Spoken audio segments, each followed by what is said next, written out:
Nope, now it's recording. Okay, good, thank you. So I'm interviewing a young man about Dogman, and we're out at Avon Bottoms, and this is where Katie's on. She was on Monster Quest, saw 3 dogmen drinking out of the Sugar River using their cupped hands, and they got up and started walking towards her, and she actually passed a lie detector test on Monster Quest.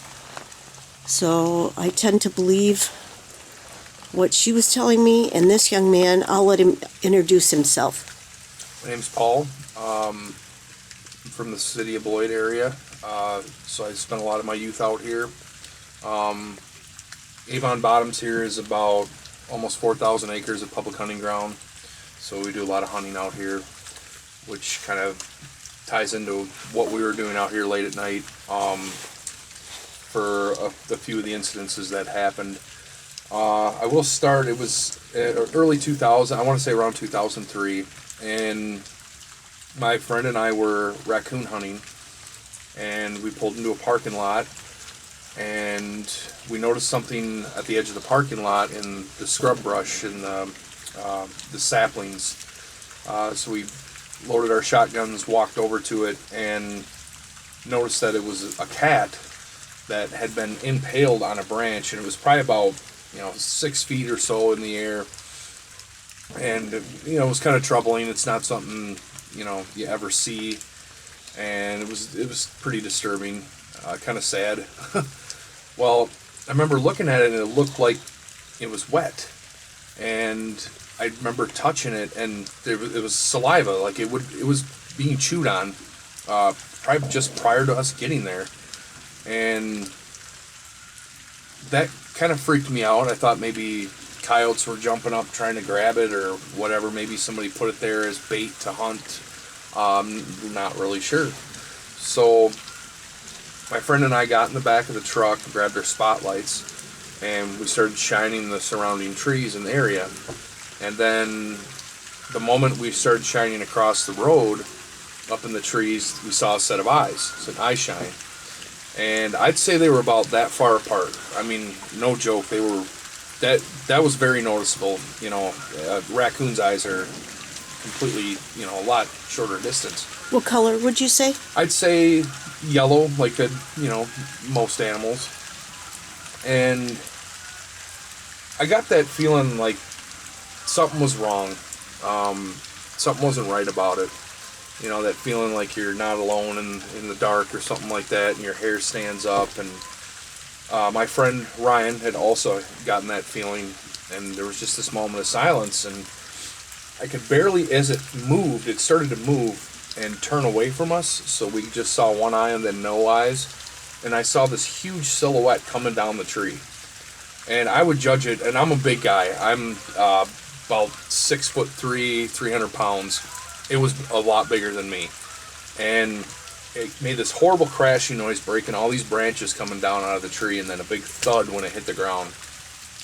And then it took off running, and it was kind of strafing the road, running parallel with the road, and then it got on the road, and that's when we could hear it running through the woods in the leaf litter, and then when it hit the road, it was and it just faded out.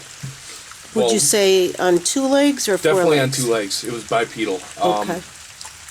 I, for the longest time, thought maybe a black bear, but all the videos I've seen, and I have a biology background at UW colleges. I have a degree in studied wildlife ecology and biology in all the years I went to UW, and I can honestly say all the videos I've looked for, everything I've studied on it, there's no black bear that can run that fast, not even close. On their hind legs, they can maybe do about 5 miles an hour, And this thing was moving. That really scared me more than anything, is how fast it moved, how fast it came out of this tree and then took off running through the woods and then onto the road. And it was. But you couldn't see it really because it was dark, right? It was dark, and it's a really thick wooded area. I mean, you can see behind me, it's really thick. So you just make out kind of a shadow, like a silhouette, and that's all you could see. And it had to have been really dark in color. Like a dark brown or black, something of that nature. Because all I could see was just this silhouette, this large silhouette, like a giant person just booking it through the woods. And I remember thinking to myself, like, what is that? Like, what did we just see? And my buddy says, do you think that was a person? And at that moment, I just said, people's eyes don't reflect in light like that at night. I mean, let's just get out of here now.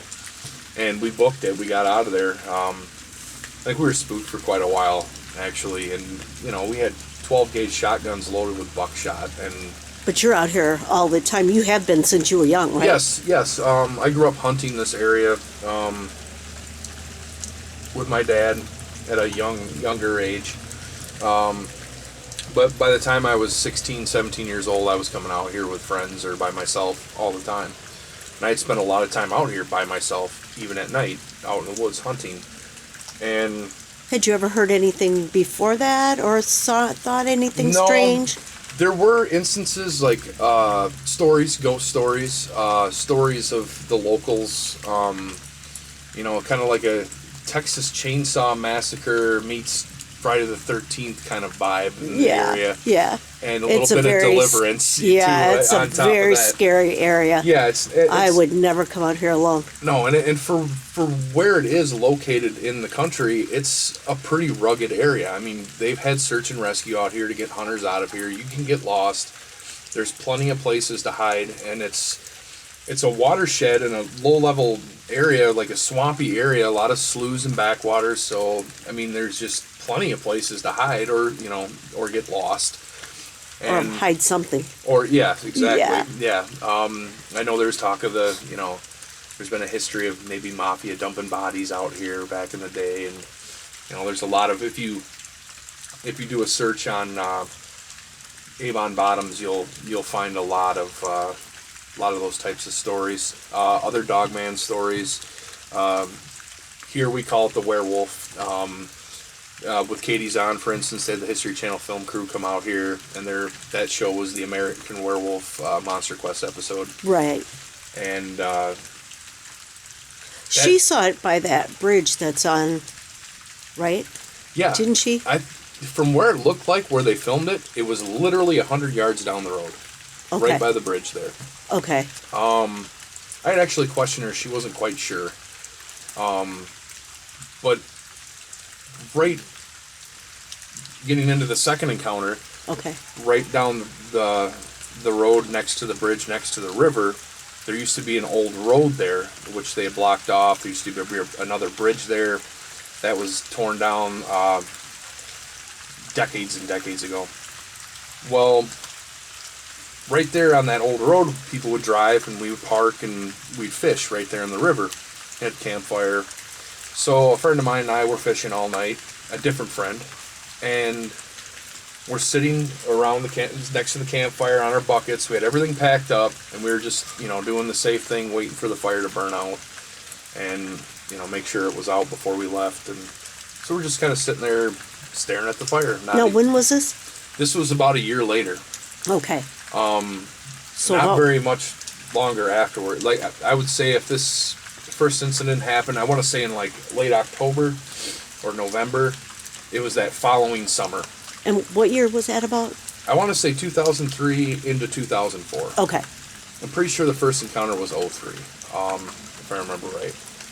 Because I want to say I was 19 or 20 at the time. The second incident happened, we're sitting around this fire and completely silent, like no conversation, just kind of staring at the fire.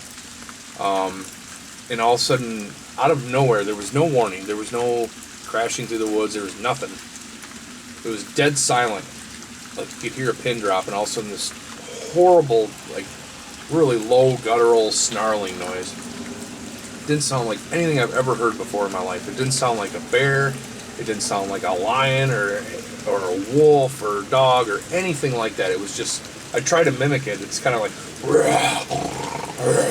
just horrible, but like 10 times louder. Like, And there's not supposed to be bear down here anyway. it's very, yeah. I you mean, might have the occasional, right? it's an occasional thing. Yeah. Like passing through. And you might have a cougar or two. And they tend to be afraid of people. Right. I think for the most part, they're, going to run away from you. And I've heard there might be a few wolves here, but not a lot. No, right? not very many.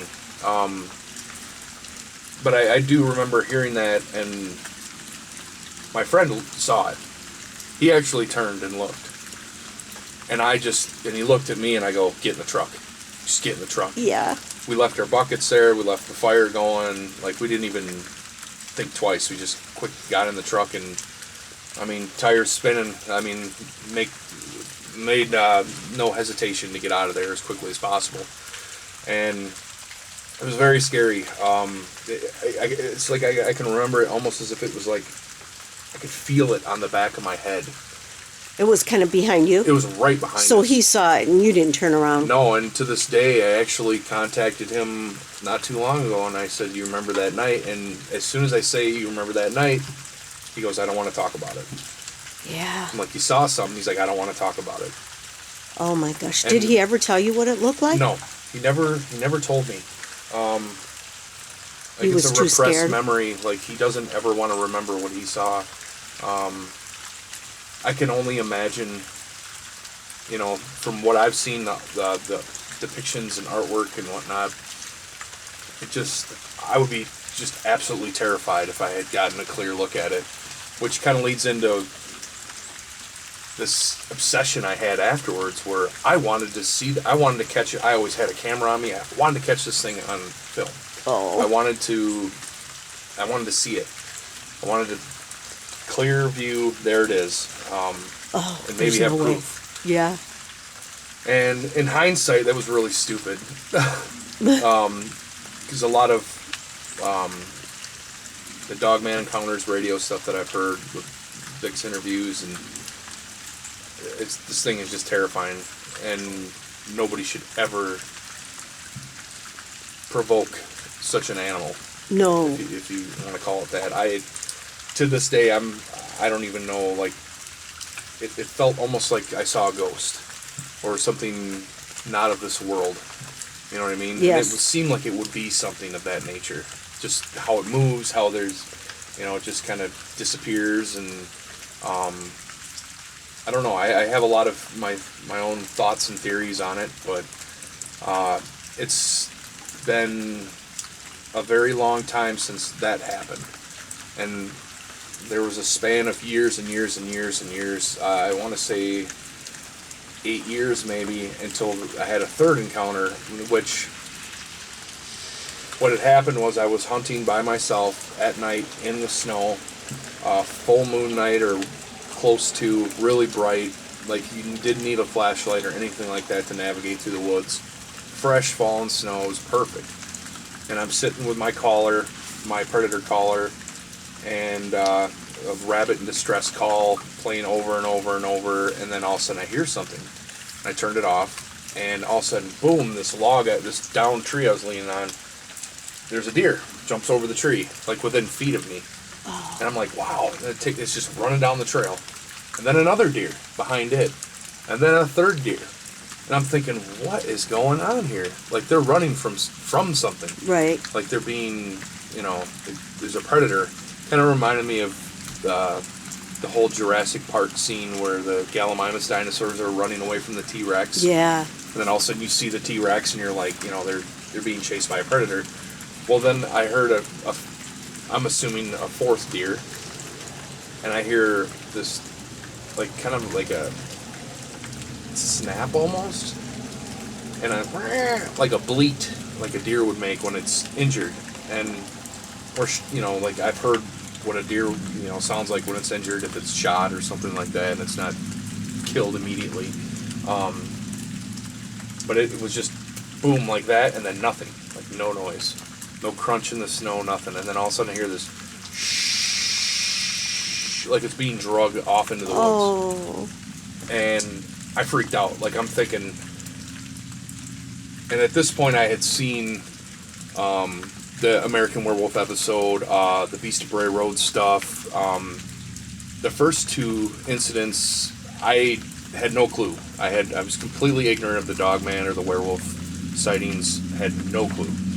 But that this third encounter, this I was very well aware, and I completely freaked out and started running and very irresponsibly firing my gun behind me and my AR-15 and reloading and keeping firing as I'm running to my vehicle. And I get to my car and I went home. I told my dad. I called the DNR. They said they would go out and check. I went to my dad in the morning, and I don't think I slept much that night.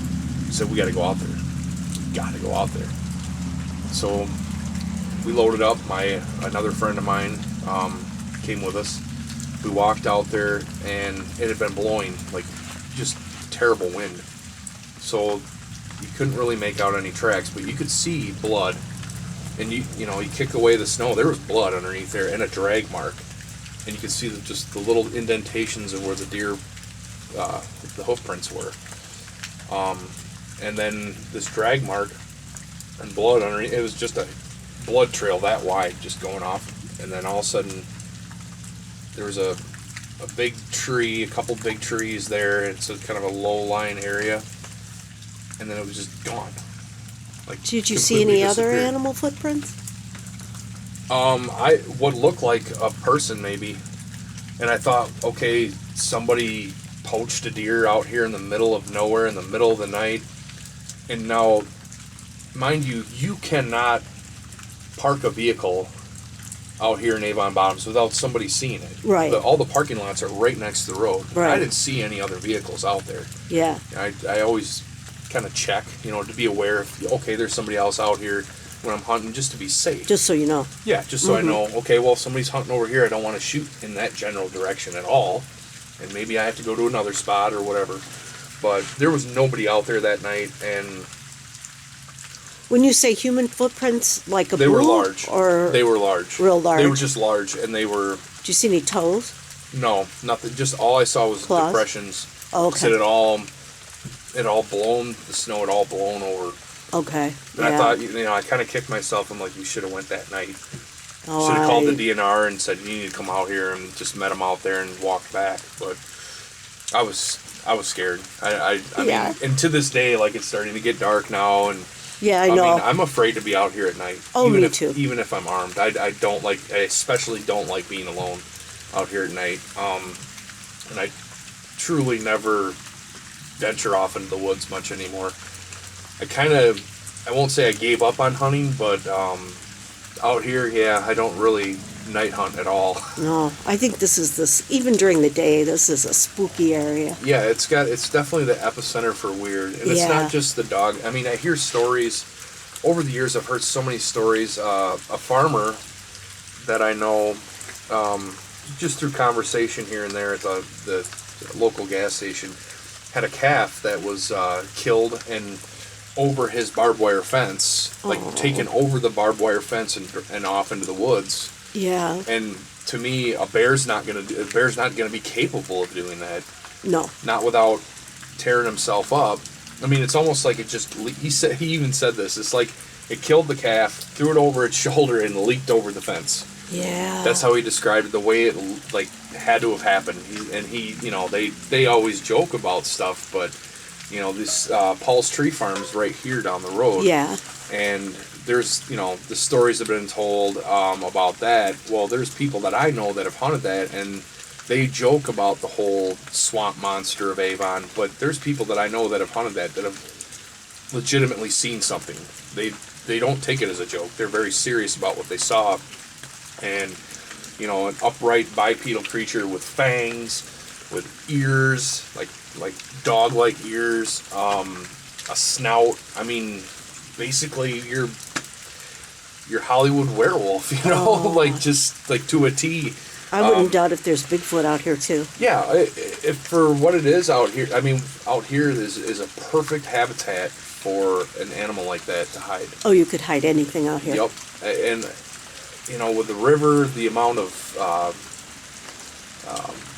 foraging that animal could do. I mean, there's plenty of food. Right. I mean, there's pretty much an unlimited food supply with all the surrounding agriculture, and And it if just they goes wanted on to pick from, off a cattle here and there or whatever, they could, and then Yeah. disappear into the woods, and nobody's ever going to see them again.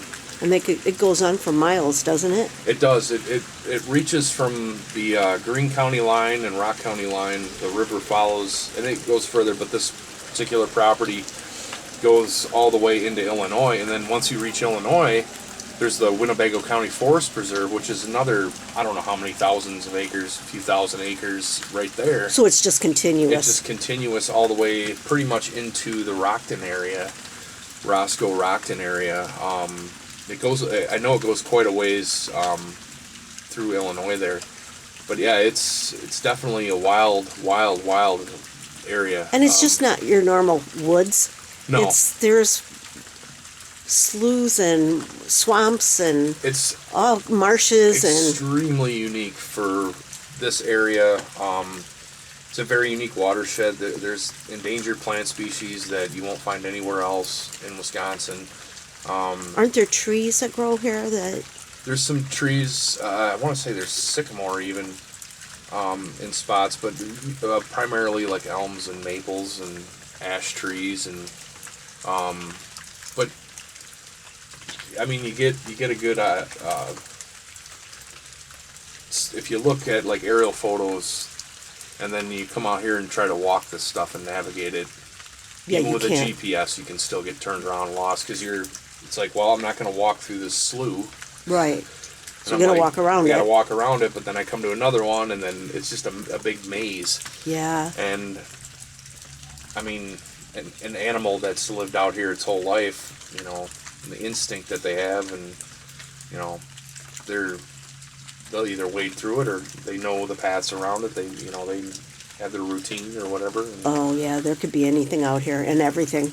yeah. I know when we were out here before, we heard wood knocks and something was walking towards it. Something bipedal was walking towards the vehicle, but then somebody turned on their spotlight, so it just stopped. And then we've seen orbs out here, and I thought I saw a weird looking star. And when I got my camera out, it just blinked out. And you said, didn't you say your dad had a I had UFO thing? my father and my cousin. Now I'm a little bit skeptical about the UFO stuff, but they swear they're adamant about it, and they're not the type of people to make things up. No, They're no. very, honest people, honest folk. Well, and your dad's not going to say saw a UFO if he didn't. Yeah. No. And this area, I mean, other people I've talked to, they've had similar experiences with that. Orbs, really big around here. Like the sounds of like a woman screaming in the middle of the night. Yeah. There's a girl that was murdered out here. They think that's her ghost, and Oh. just a huge history. There was a girl that had died in the early 1800s named Nellie Brace here in the town of Avon, and I want to say it was typhoid fever, if I remember right. Well, they quickly buried her without any burial rites. They buried her without her last rites. So people think that she haunts the area, and there's just a lot of really Weird stuff. negative vibe, like this dying, slow dying of this town. And this town is just a few neighborhoods now, or a couple of blocks of houses, and obviously farm rural area here. But there used to be multiple mills here, a general store. They were actually going to build the railroad through this area, and then they quit like halfway through the project. And it's kind of like, well, why did they quit?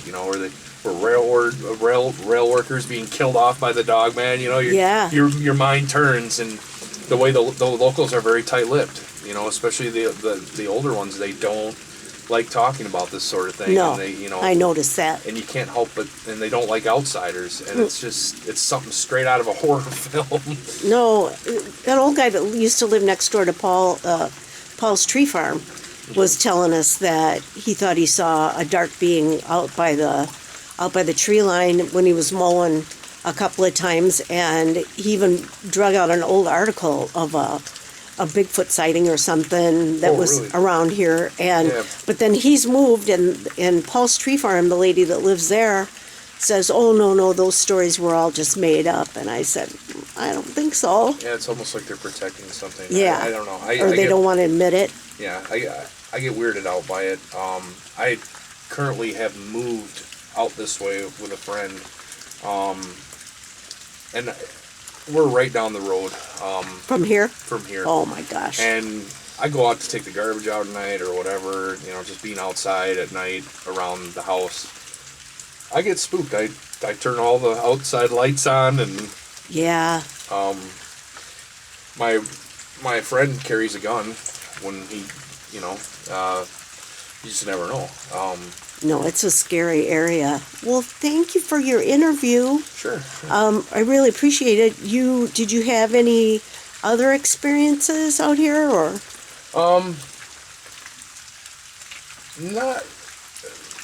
Not really worth going into and mentioning. I had a friend that right upriver here had some growling, heard some things. He documented a footprint out here that was extremely large.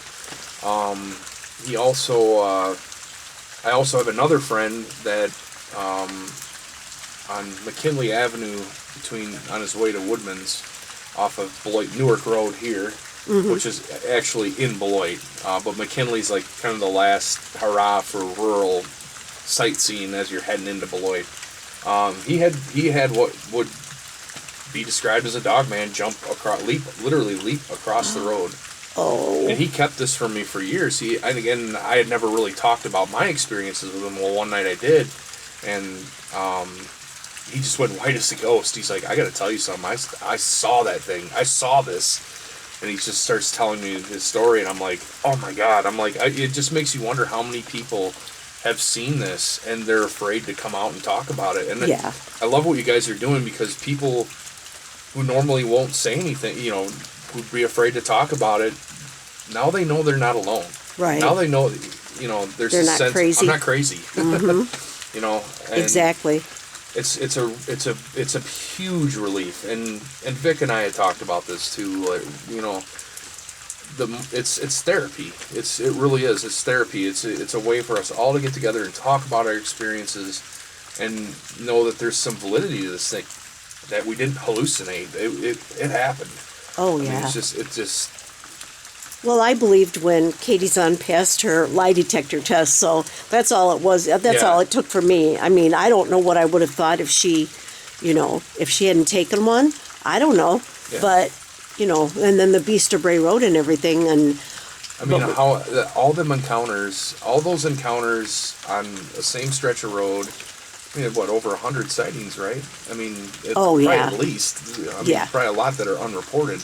Oh, yeah. And I mean, it floors me that, when I saw that episode of Monster Quest with her, I was sitting there with my dad, and it said, the show comes on, it says Rock County, Wisconsin, and I'm like, that's Nelson Road, that's Avon Bottoms, and I just started shaking, and my dad's like, hey, isn't that? And we started, he's like, didn't that happen to you? He's like, because I told my dad my experiences the first 2 times. Yeah. And then when the show came on, I called my buddy Ryan right away, and I'm like, you need to watch the show. You need to DVR it. And he's like, American Werewolf, and he's like,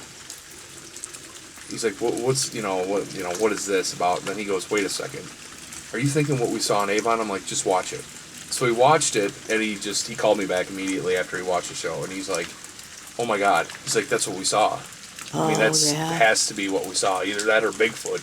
Because for years we always joked that it was, this Bigfoot or the swamp monster or whatever. And then this, when I saw that, I'm like, maybe that's what we saw. I mean, I truly believe what we saw was either Dogman or Bigfoot. I really do. Oh, yeah. I just can't imagine somebody would be that ballsy to put on a suit and somehow, make their eyes reflect or whatever in the middle of public hunting grounds at night where there's people armed hunting. Oh, right. That'd be crazy. Plus, she had her sighting during the daytime. Yeah, and they got up and turned around and started walking towards her. They definitely got a clear look. Yeah. So she passed that lie detector test. So, you're not the only one that's seen something out here. Well, thank you for your interview. I really appreciate it. I'm going to shut this off because it's raining and it's cold and it's getting dark and spooky out here. Thank you.